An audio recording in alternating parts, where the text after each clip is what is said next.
Տիկին Ռիմա, ինչպես է ձեր առօրյան անցնում։ Այ արթնացաք, առողջ կյանքով եք ապրում, եթե սննդակարգին հատուկ հետևում եք, որտեղ դուք կենսաբան եք եւ շատ process-ներ գիտեք ավելին, քան հազարակ մահկանացիները, այսպես ասած։ Դուրս եմ գալի, աշխատում եմ խոսել ռուսների հետ։ Իրանք ինձ հետ շատ քաղաքավարի են վերաբերվում։ Անկեղծ ասած, որ ես համեմատում եմ նրանց մոտ կուլտուրան ավելի բարձր է, քան մեզ մոտ։ Իմ ճանաչած, գուցե հիմա մեզ մոտ էլ բարձր է արդեն այս նոր դարում, չգիտեմ, ես իմ մեղած ժամանակից եմ ասում, որ ավտոբուսում վարորդը կարա կոպիտ դիտողություն անի, կամ մի բան, այնտեղ այդ բաները չեմ տեսնի։ Պատրաստական դուռը բացում են իմ առաջ միշտ, երբ տեսնում են ես գալիս եմ, ինձ ճանապարհ են տալի, դուռը բացում են, եթե ձեռքիս մի բան ունեմ, անպայման վերցնում են հետս օգնում մինչև մուտքը մեր։ Այսպես հարգում են շատ։ Ես գոհ եմ նրանցից։ Իսկ մարզվում եք սննդակարգ։ Ես միշտ ֆիզկուլտուրայով եմ զբաղվել ու այդտեղ բոլորն էլ գիտեին։ Մի անգամ էլ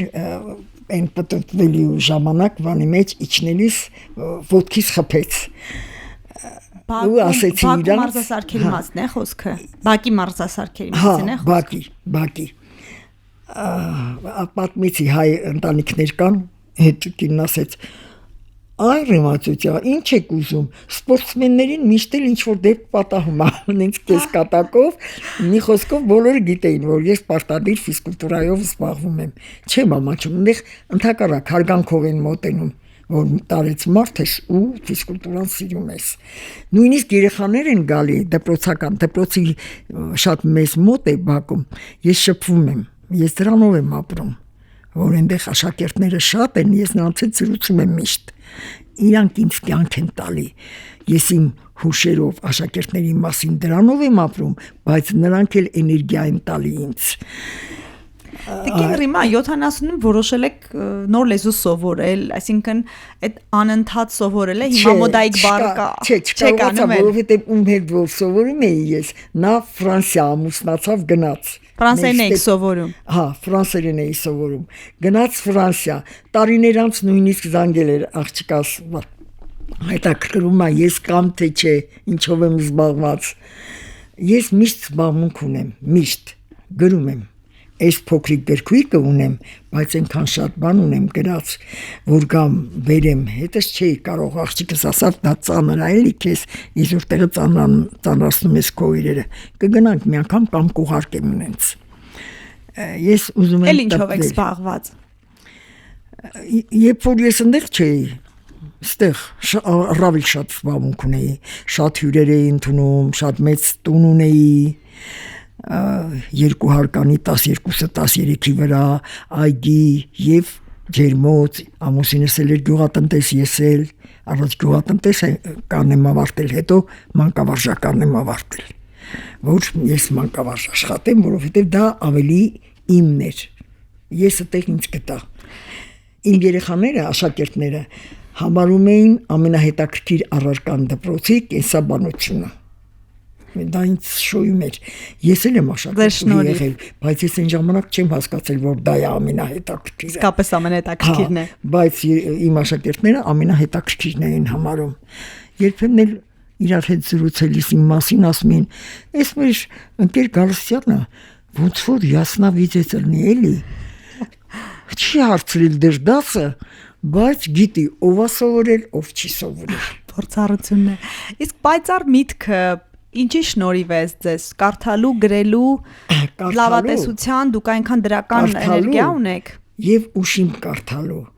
Ասենք ես Ռաֆի էի կարդում, չէ՞ Խենթը։ Դրա մեջից մի տետր ունեմ, որ այդ իմ աշակերտական տարիների ձեռս անգել, գրառումներ ունեմ առանձին տողեր, օրինակ այդտեղից Ռաֆու Խենթի մեջից ունեմ այն միտքը, որ սերը գեղեցկացնում է մարդուն։ Դա գեղին էլ գեղեցիկ է դարձնում, սենց մի հատ հետաքրքիր միտք կա։ Այդ միտքը ես գրի էի առել, կամ Աբովյանի մոտ էլի հետաքրքիր, շատ հետաքրքիր միտք կար։ Հիմա ամեն ինչի որ հիշում եմ, ուզում եմ վեր հիշել, գիտեմ որ կար, մոռանում եմ։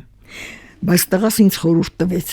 մամա ջան, որպեսզի մի քիչ փրկես հիշողությունդ, պետք է շատ, էդ էլ փոքր տղա էս խորհուրդն է,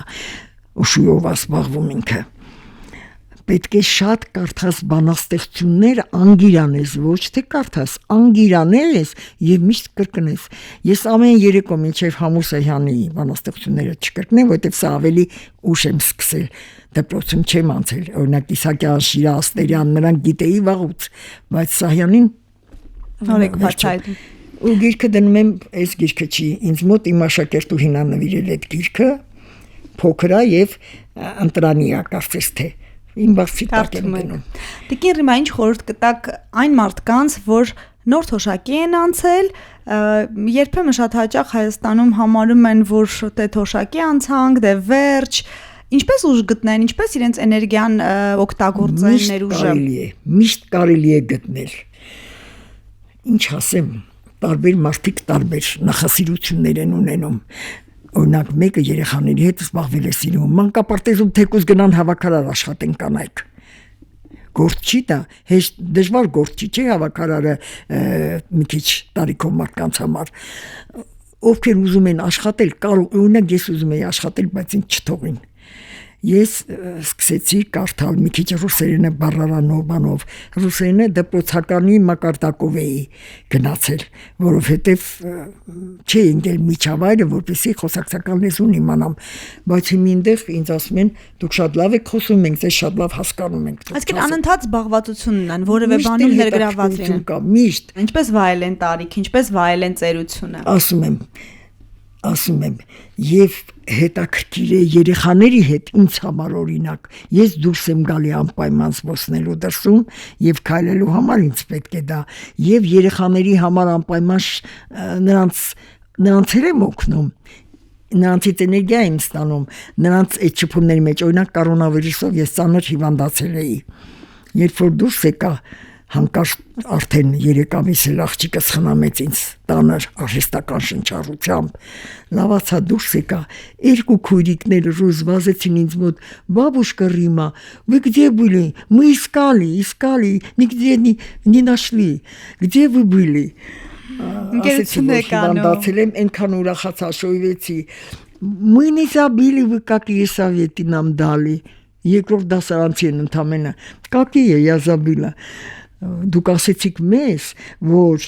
եթե դպրոցում բոլոր խնդիրները ժամանակին լուծեք, ուսուցիչների հանձնարարությունները կատարեք, կյանքի առաջադրած խնդիրներն էլ հեշտ կլուծեք, կյանքը ավելի բարդ խնդիրներ է տալի։ Իսկ եթե դպրոցում լավ չսովորեք, կյանքում դժվար կապրեք։ Мы не забыли это։ Մենք էլ հիշենք ու հետևենք այդ խորհրդին։ Դրա համար ես միշտ ունեմ զբաղմունք, որ ուրիշ բան չլի, այդ երեխաները ինձ հերիք են։ Մի աղջկա դիտողություն արեցի, որ բարձրացել էր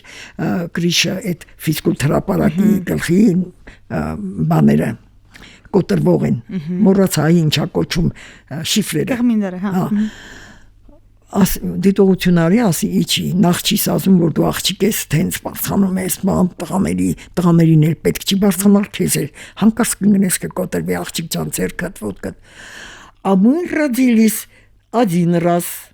должны везде быть. Սենց պատասխան է, առաջինն էր, որ ինձ պատասխանեց, մի 6-րդ դասարանցի աղջիկ էր համարցակ, ասի դե մյուս անգամ երևի շենքի կատարակը բարձրացած ու կփորձես թռչել, один раз родились. Что это значит? Եթե դու ուզում ես իմանաս, ինչ անես, որ один раз ես, Островский կարդա, այնտեղ հերոսը քեզ կասի, ինչպես ապրես։ Երեխաների հետ եմ շատ անցկացնում ես օրս։ Հրաշալի է, ինձ թվում է ձեր ասած խորհուրդները օգտակար են ոչ միայն երիտասարդների համար, այլև նաև մեզ համար։